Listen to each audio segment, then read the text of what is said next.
여러분 안녕하세요. 정무섭의 책 읽기 TV 세 번째 시간이 되겠습니다. 지난주에 제가 두 가지 책에 대한 것을 정리해서 책 읽기 내용들을 유튜브를 통해서 처음 소개해 드렸는데, 이 내용들을 보시고 많은 사람들이 구독을 40여 명이 넘게 신청을 해 주셨습니다. 아주 매우 저에게는 고무적인 일이었습니다. 그래서 제가 또 여러분들에게 피를 받아서 이번에는 또 새로운 책을 또 소개해 드리도록 하겠습니다. 자, 오늘 소개해 드릴 책은 이 책이 되겠습니다. 인생을 바꾸는 정리기술. 인생을 바꾸는 정리기술. 바로 이 책이 되겠습니다. 윤정훈 씨가 쓴 책인데, 뭐 정리라는 것이 과연 이렇게 중요한 것일까라고 저도 나름대로 지난 생각은 해봤지만은 이렇게 또 깊은 의미가 있는지는 또 몰랐습니다.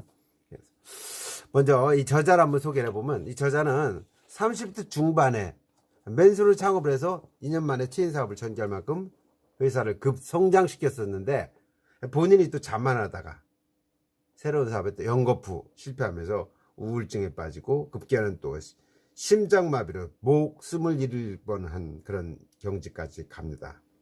그러다가 어느 날 수납 수강생 모집 광고를 보고 여기에 응시했다가 정리 수납 전문가가 되고 수납 강사로 또 변신해 가지고 새로운 삶을 살다가 이제는 이 경험을 내가 책으로 내고 싶었다, 이런 생각이 들어갖고 도전을 합니다. 그러니까 이분이 책을 집필한 이유를 보면, 정리한 습관을 들이면 인생이 달라지더라. 나뿐만 아니라 가족, 주변 사람들한테도 변하는 놀라운 경험을 할 수가 있다. 그래서 이 머리말에 보면 이 책을 계기로 해서 좀 더 많은 사람들이 자신의 공간을 정리하기를 바란다. 정리를 통해서 인생 자체가 완전히 바뀌는 그런 행복한 경험을 하게 되기를 바란다 라는 의미를 여기다 담고 있습니다. 자, 이 책에서 얘기하는 정리의 의미를 아주 쉽게 정리한다면 이런 내용이 되겠습니다. 사람에게는 일을 마치고 밤이 되면 돌아가서 쉬어야 할 집이 있어야 하는 것처럼 물건도 마찬가지로 제 역할을 마치고 돌아갈 집을 마련해 줘야 된다. 거기에 정리의 의미가 있다라고 이야기를 하고 있는 겁니다. 제가 이 책을 읽으면서 느꼈던 내용들입니다. 정리하는 습관을 들이면 인생이 달라진다. 정리를 해야 하는 이유는 사람답게 살기 위해서다. 뭐 기타 등등 뭐 이런 내용들입니다. 이 내용은 페이스북에 들어가서 정무섭 친구 신청을 하면 언제든 볼 수 있으니까 그렇게 보셨으면 좋겠고요. 그다음 무수에서 배우는 진정한 버리기. 책을 읽다 보면은 중간 부분에 이런 내용이 나옵니다. 크게 버리는 사람만이 크게 얻을 수 있다는 말이 있다. 물건을 인해서 마음을 상하고 있는 사람들에게 한 번쯤 생각해 볼 말씀이다. 아무것도 갖지 않을 때 비로소 온 세상을 갖게 된다는 것은 무수의 또 다른 의미다 라는 내용이 담겨 있습니다. 무수라는 건 여러분 다 아시다시피 누가 한 말이죠? 성철 스님이 한 이야기죠. 성철 스님이 아니 죄송합니다. 법정 스님이 한 이야기죠. 법정 스님이. 그래서 이 무수의 의미가 정리에서도 이렇게 사용될 수 있다라는 것을 이 책에서 소개를 해주고 있습니다. 그 다음에 정리는 세상과 소통하는 창문과도 같은 존재다라는 내용이 나옵니다. 정리는 세상과 소통하는 창문과도 같은 존재다. 굉장히 멋있는 말입니다. 네. 일단 여기에 나오는 내용을 소개를 한다면, 창문은 세상과의 소통을 의미한다. 창문이 없으면 햇볕이 들지 않는 어둡고 침침한 감옥에서 지내는 것과 다름없다.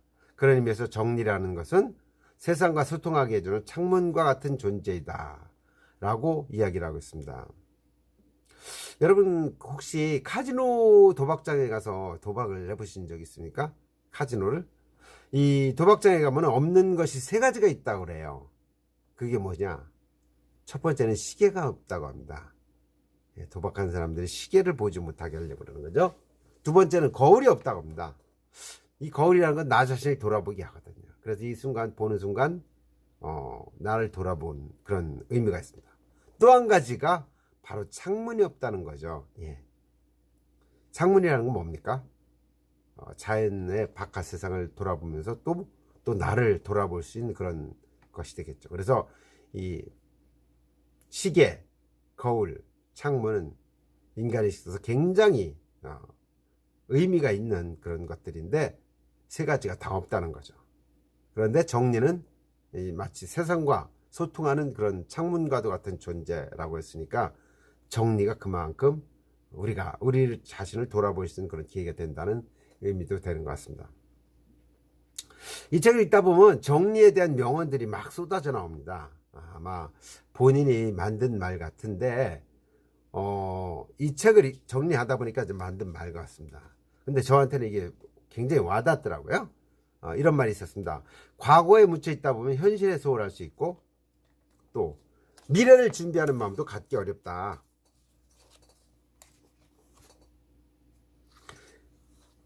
마음에서 과거를 떠나 보내야만 현실에 충실하고 미래를 준비할 수 있다. 이런 이야기가 나옵니다. 왜 이런 얘기 나왔냐면 이 책에 사진과 추억에 대한 것들을 정리하다가 이 추억의 사진을 자꾸 갖고 있다 보면은 우리가 마음 한구석에 과거에 머물러 있게 된다는 얘기죠. 그래서 그게 뭐 박스에 담으면 이게 뭔 상관이냐? 아니라는 거죠. 추억의 물건을 빨리 마음속에서 떠나 보내야지만 그래야만 새로운 미래를 시작할 수 있다라고 이분은 이야기를 하고 있습니다. 저도 그 이야기가 굉장히 공감이 많이 갔습니다. 또 정리는 움츠렸던 마음을 비우고 다시 달릴 수 있는 힘과 희망을 준다, 이런 얘기가 있어요.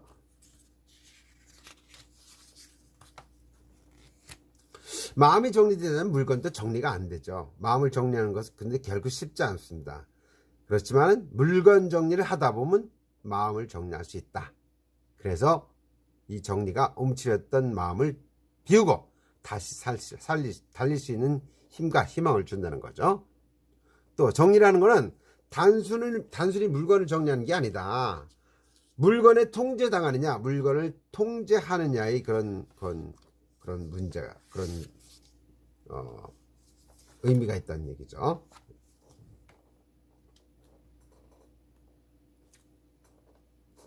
또 정리라는 것에 또 이런 얘기 나옵니다. 정리란 물건을 소중하게 다루고 사랑하는 작업이다. 정리는 자신의 물건을, 아니면 자신의 시간을, 아니면 자신의 인생을 소중하게 사랑하게 해주는 그런 메신저 역할을 한다는 거죠. 예. 그래서 세상의 모든 것을 다 배울 수 있을 만큼 인생은 길지가 않기 때문에 정리가 주는 감동과 사랑을 전하고 여러 사람이 깨닫고 실천했으면 하는 그런 간절한 바람으로 이 책을 썼다고 적고 있습니다. 자, 결론을 한번 내려보겠습니다. 이 책의 마지막에 나오는 내용이기도 한데 여기 이런 말이 나옵니다. 운전면허증을 따고도 운전하지 않는 것을 일컬어 장롱면허라고 하듯 이 책을 읽고도 정리하려는 마음만 먹고 전혀 정리를 하지 않은 채 그 마음을 장롱에 넣어두지는 말자. 만약에 이걸 장롱에 넣어둔다면 뭐가 된다고요? 장롱면허가 된다. 역시 이것도 장롱 정리가 된다는 얘기죠. 장롱 정리. 결론은 장롱 정리는 하지 말고 이 책을 읽음과 동시에 바로 정리 작업을 하는 것이 여러분들이 이 책 읽기를 들은 의미가 될 것 같습니다. 시간 되신 분은 이 책을 사서 보시면서 또 다른 의미를 한번 되새겨 보시기 바라고요. 정문섭의 책 읽기 보시다시피 보시면은요, 구독이라는 게 있습니다. 구독이 구독 중으로 바뀌도록 눌러주시면 되는 거고, 그 다음에 이 종 같이 생긴 게 있죠. 이 종을 누르면은 여러분들이 신청을 하지 않아도 제가 매주 글을 올릴 때마다 이게 다시 여러분들한테 갑니다. 그러면 가면은 보시기만 하면 되겠습니다. 자, 정문섭의 책 읽기 세 번째 시간 마치겠습니다. 감사합니다.